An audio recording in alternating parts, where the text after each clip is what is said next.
Les addictions sont responsables de bien des décès en France et ici à Bernay, une association Entraide Addict de son ancien nom Alcool Assistance lutte contre les addictions, qu'elles soient liées à l'alcool, au tabac ou aux substances psychotropes en général. Éric Hérambert, bonjour, vous êtes le vice-président de cette association pour Bernay. Pour expliquer brièvement les actions de l'association, votre objectif est d'accompagner les personnes en prise avec des conduites addictives ainsi que leurs proches. Pourquoi dans un premier temps ce besoin d'apporter votre pierre à l'édifice dans ce combat contre l'addiction ? Avec mon passé, on va venir sur mon passé direct. Moi, je suis tombé dedans dans l'addiction à l'alcool. Voilà, j'ai tout perdu, famille, entourage, enfants. Voilà, j'ai vraiment tout perdu. J'ai fini SDF quelques mois à l'époque. Comme beaucoup, on perd tout avant d'ouvrir un peu les yeux, mais c'est dur de s'en sortir. Et l'association, elle permet de retrouver une seconde famille, on va dire, avec des gens avec qui on peut parler de notre problème et qui nous comprennent. L'addiction, elle survient quand on perd la maîtrise d'un produit, c'est propre, c'est sa définition. Comment justement savoir l'instant, le moment, quand le produit prend le dessus ? Est-ce qu'avec l'expérience, avec le recul maintenant, il y a des signaux à capter ? Les signaux, c'est... Non, parce qu'on tombe dans un piège en fait. On a l'alcool festif quand on est jeune. Moi j'étais jeune, l'alcool festif, tout va bien, voilà. Souvent l'alcool il arrive vraiment par déception, un décès, ça peut être plein de choses. Décès, ça peut être des ruptures, ça peut être l'isolement de soi-même. Alors souvent quand on est dans ces addictions, on va dire que c'est la confiance en soi. Et la confiance en soi, c'est pour ça qu'elle est importante de la récupérer pour s'en sortir, parce que la confiance en soi, c'est l'estime de soi et c'est, moi je dis toujours, s'aimer soi-même, c'est aimer les autres. Voilà, et si on se respecte, on va respecter les autres, et dans le produit, on y retrouve un peu ce truc. Voilà. On parle souvent du terme polyaddiction, donc c'est le fait d'avoir plusieurs addictions, donc par exemple l'alcool, le tabac, le cannabis, un mélange entre guillemets entre toutes qui touche énormément de personnes. En quoi c'est d'autant plus dangereux ces polyaddictions ? C'est d'autant plus dangereux, c'est comme les jeunes, vous savez aujourd'hui, c'est un peu les jeux vidéo. Voilà, vous prenez Fortnite, moi j'ai des jeunes qui jouent à Fortnite et je vois qu'il se passe beaucoup de choses sur Fortnite. Entre guillemets, c'est des jeux virtuels où les jeunes parfois peuvent se retrouver même à l'école ou quoi, dans un jeu réel, on va dire. Les addictions, c'est tout, c'est médicaments, c'est vraiment beaucoup de choses qu'on rassemble. Et c'est encore plus dangereux quand on a encore plus. Oui, c'est plus dangereux quand on fait pas attention, quand je vous dirais, nous, quand vous prenez l'apéro, si vous dites tiens, je prends pas l'apéro de la semaine, je vais prendre que le week-end, ok, mais si je commence à me dire je vais prendre un petit verre le mardi soir, parce que le mercredi c'est mercredi, le jeudi soir parce que vendredi c'est l'avant-week-end. Souvent c'est ça. Et les chantiers, j'ai connu les chantiers aussi, donc sur les chantiers c'était ça aussi. On a fait une bonne journée, on va prendre un coup. Voilà, je veux dire, ça commence tout doucement. Et quand le produit nous prend le dessus, on va dire que ce soit l'alcool, drogue, le cannabis ou autre, c'est plus nous qui maîtrisons le produit, c'est le produit qui nous maîtrise. La pratique addictive, elle regroupe 3 paliers, si on peut dire. Donc il y a l'usage simple, l'usage nocif et la dépendance. Donc le 3e palier, la 3e étape, si on peut dire. Qu'est-ce qui différencie ces 3 domaines ? Vous voulez parler de... Entre l'usage simple d'une substance addictive, l'usage nocif et la dépendance, comment on fait la différence ? La différence, l'usage simple, c'est quelqu'un, admettons, va consommer le produit, on va dire, une fois dans le mois. Une personne lambda qui peut boire un verre en soirée. Voilà. Il va dire, tiens, je prends une soirée dans le mois, il boit un verre. Le reste du temps, il boit rien. Le second palier, c'est, comme je le dis, vous prenez le produit tous les week-ends, on va dire.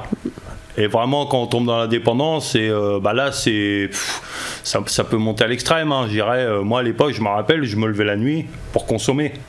Parce que j'étais en transe, j'étais en manque, j'étais en sueur, on n'est pas bien, on est dans le mal.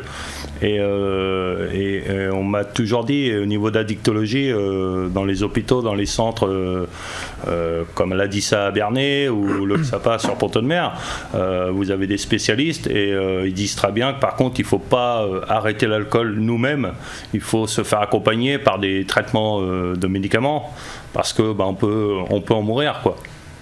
Voilà. Finalement, le meilleur moyen, c'est de jamais commencer. Ça sera le mieux. C'est compliqué. C'est compliqué, les jeunes aujourd'hui font la fête. Maintenant, on parle d'alcool, on parle de cannabis, on parle de tout ça, mais on peut parler aussi aujourd'hui CBD, de d'autres produits qui arrivent sur le terrain, hein, de nouveaux produits et qui apparemment ont les mêmes sensations.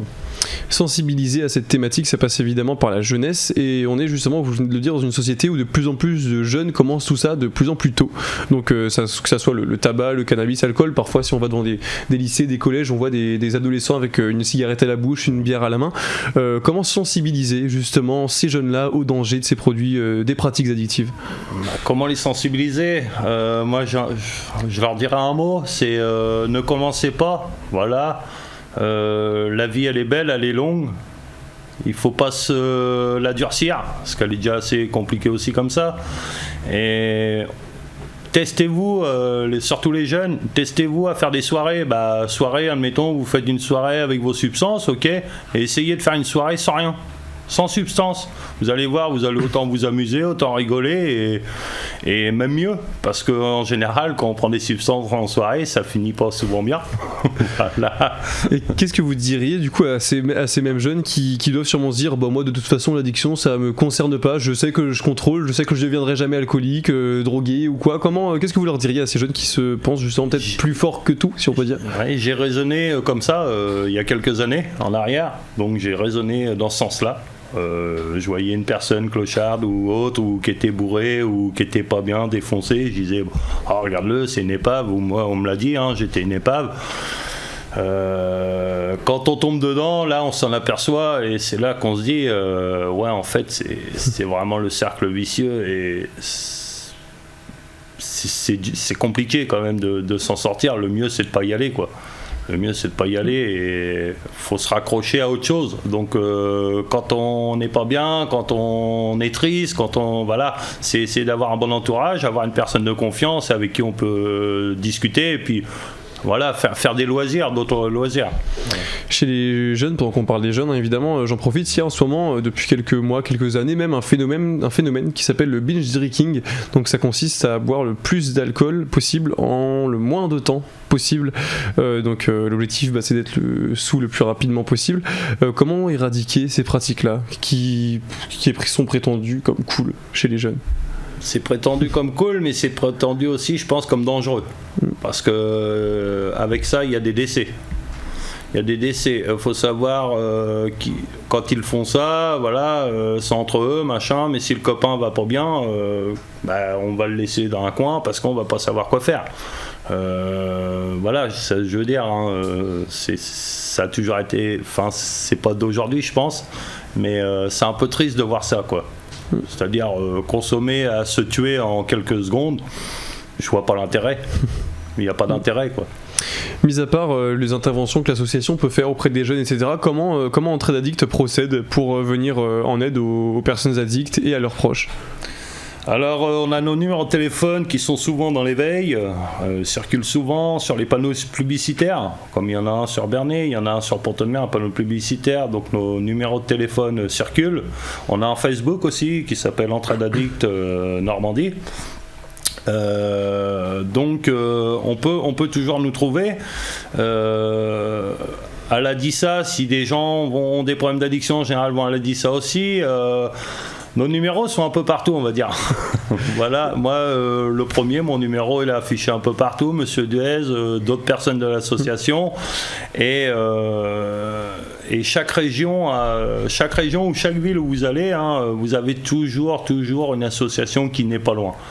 Voilà. En quelques mots, quel conseil vous donneriez à une personne dépendante de quelconque substance? De ne pas hésiter à venir dans une association, ne pas hésiter à passer ne serait-ce qu'un coup de fil, le premier coup de téléphone, et qui peut faire du bien déjà à parler par téléphone, à se comprendre entre nous. Et on peut échanger, et après on peut se voir, et on peut voir aussi pour l'accompagner dans ses soins, pour entrer en cure, forcément. Des fois on passe en cure, des fois on n'y passe pas, c'est pas forcément obligatoire. Et souvent maintenant on parle plus d'arrêt immédiat de produits, on parle de diminution. Aujourd'hui, on parle beaucoup de diminution. Donc déjà, testez-vous à diminuer, à vous dire, tiens, je vais pas... C'est à ça que sert votre association, notamment. Merci beaucoup Eric Rambert. On arrive à la fin de cette émission. Je rappelle que vous êtes le vice-président de l'association de lutte contre les addictions Entraide Addict. Merci beaucoup.